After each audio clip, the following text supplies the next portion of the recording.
اللہ رب العزت کا عظیم احسان اور کرم ہے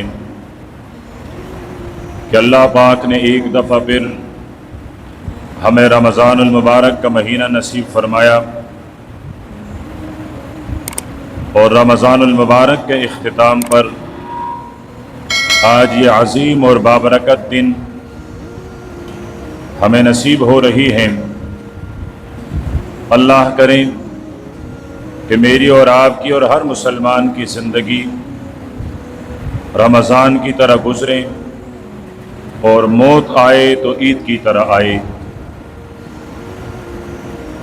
اور یہی شریعت کا سبق اور یہی شریعت کا دیا ہوا مزاج ہے کہ جس طرح ہم رمضان میں پابند ہوتے ہیں اسی طرح پابند رہیں، اور اسی پابندی کے حالت میں ہمیں ایمان ملے اور ایمان کے ساتھ دنیا سے رخصتی ہو۔ اللہ رب العزت نے ہمیں جو سب سے زیادہ قیمتی سرمایہ عطا فرمایا ہے وہ سب سے بیش بہا، وہ سب سے زیادہ قیمتی سرمایہ وہ ایمان ہے، اور ایمان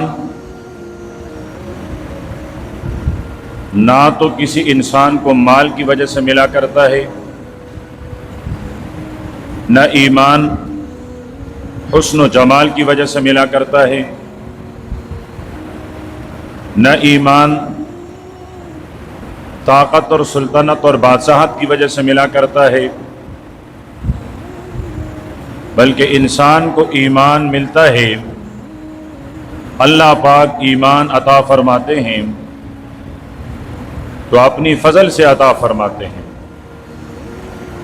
اللہ پاک کا احسان، اللہ پاک کا کرم جس پر ہوا تو اللہ رب العزت نے اسے ایمان کے سرمایہ اور ایمان کی دولت سے نوازا، اور ہر مسلمان کو پوری زندگی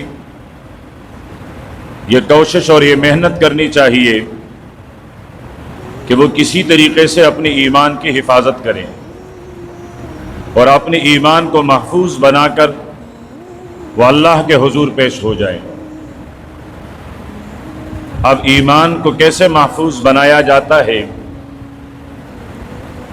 دو تین باتیں میں انتہائی اختصار کے ساتھ عرض کر کے بات کو سمیٹوں گا۔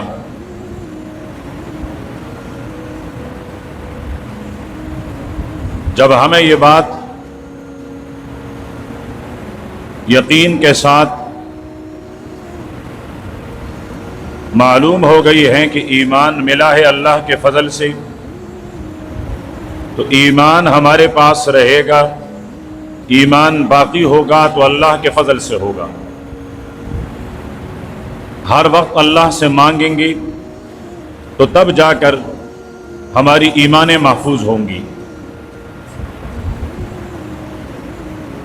ایمان کی حفاظت کے لیے سب سے پہلی اور سب سے بڑی حفاظت کا سبب اور ذریعہ کہ ہم اللہ کے دین پر عمل پیرا ہوں، اللہ کے دین پر عمل کریں۔ کوئی بھی مسلمان یہ کہہ سکتا ہے کہ میں اللہ کے دین پر کیسے عمل کر سکتا ہوں، مکمل شریعت کی پابندی کیسے ہو سکتی ہے؟ کوشش یہ ہونی چاہیے کہ اللہ پاک نے ہمیں جن چیزوں کا حکم دیا ہے ہم ان پر عمل کریں، اور اللہ پاک نے جن چیزوں سے ہمیں روکا ہے ان سے ہم رک جائیں۔ لا الہ الا اللہ ہمیں یہی بتلاتا ہے، محمد الرسول اللہ اس جز کی تلقین بھی یہی ہے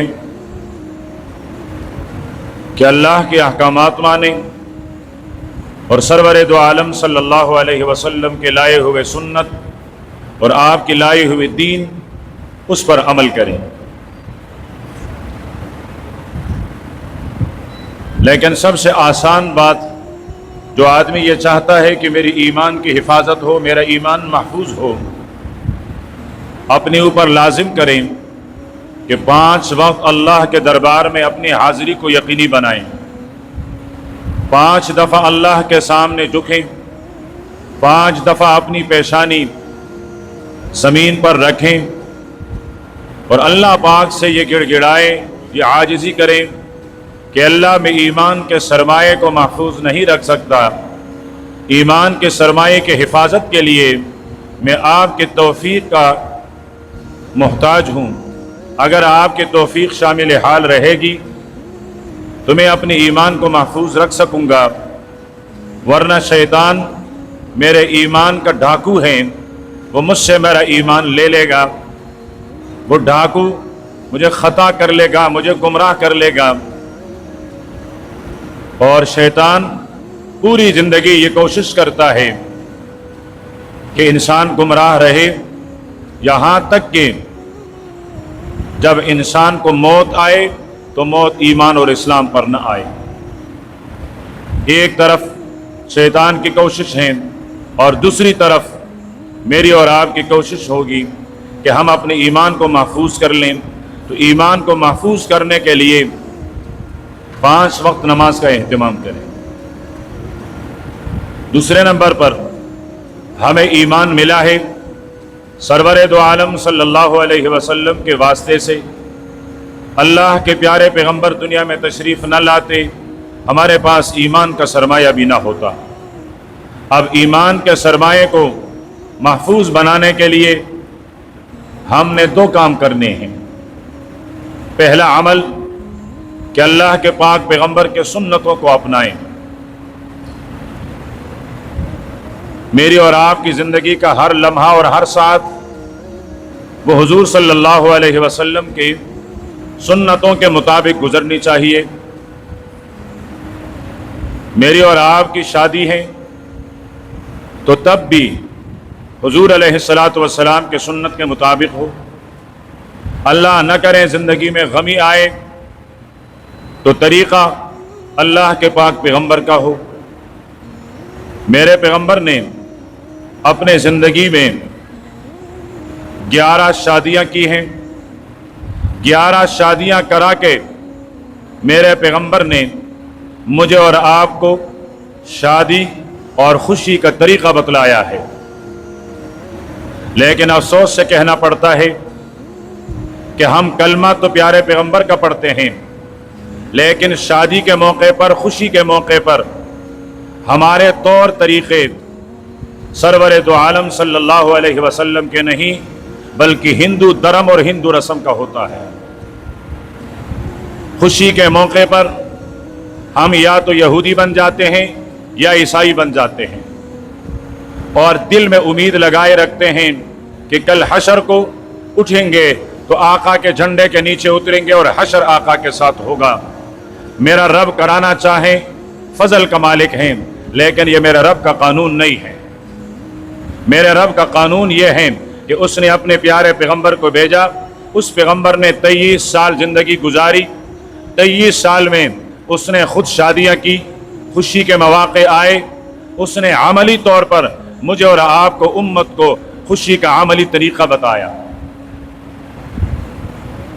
میرے پیغمبر کے زندگی میں غم آئے، جس سال حضرت خدیجہ فوت ہوئی اسی سال خواجہ ابو طالب دنیا سے گئے، تو اللہ کے نبی نے ارشاد فرمایا میرے لیے یہ سال عام الحزن، یہ میرے لیے غم کا سال ہے۔ لیکن غم کے موقع پر اللہ کے پیارے پیغمبر نے اپنا سنت عمل بتایا، لیکن افسوس آج امت کے پاس غم کے موقع پر بھی پیغمبر کی سنت نہیں، ہندو دھرم موجود ہے، عیسائیت موجود ہے، یہودیت موجود ہے۔ ہم نے اسلام کو نماز کے ساتھ خاص کر لیا کہ اسلام صرف نماز کا نام ہے۔ ہم نے اسلام کو مسجد کی دیوالی تک محدود کر لیا، اور یہی اسلام کا سب سے بڑا شکوہ ہے کہ میں صرف مسجد کے 4 دیواری تک محدود نہیں تھا۔ اسلام پیدا ہونے سے لے کر قبر میں رکھے جانے تک اس پوری زندگی کے لیے رہنما ہے۔